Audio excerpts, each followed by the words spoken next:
Flooding is reported as being the most occurring natural disaster across the globe.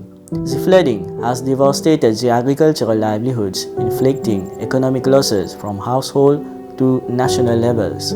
Mauritius, being a tropical island, is often subjected to sudden heavy rainfall, and the list of flood-prone regions is continuously increasing.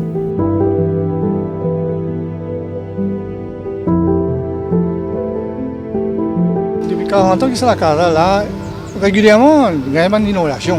Donc on a steps pour flood protection. Traitement ça, pas de service rien. Parce qu'il monte plus haut qui va la fenêtre, casse ban vite de l'entrée. In order to address this issue, GIS Expert Services Limited has collaborated with Sadeem International Company. We are proposing the Equa flood and traffic monitoring system that will be made available for the first time in Mauritius. Together, we aim at making cities more resilient and provide communication warnings that keep people safe during a possible disaster. It can simultaneously monitor flood and traffic conditions.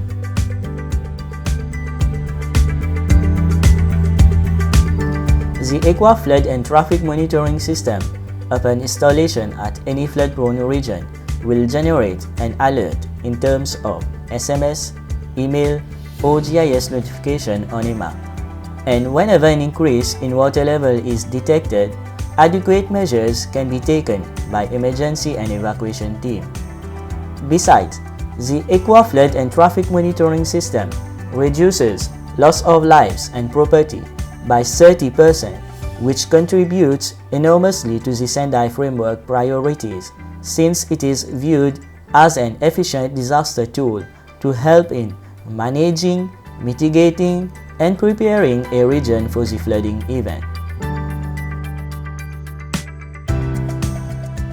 For addressing, alerting, and bringing resiliency towards flooding, it is important to have this technology up and running around the clock.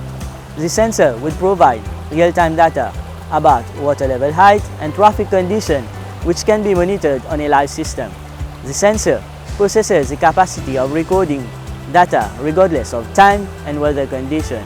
It will prevent damages, limit loss of asset, and provide information that can save lives. Moreover, it can be placed across several flood-prone regions, such as along sea roads, in tunnels, near rivers, at the foot of mountains, and others. Information on the severity, magnitude, volume, and propagation of flood could be stored and later be used as a resiliency strategy. We look forward to hear your positive feedback, and together we can provide a safer environment for this generation and the generation to come. Thank you.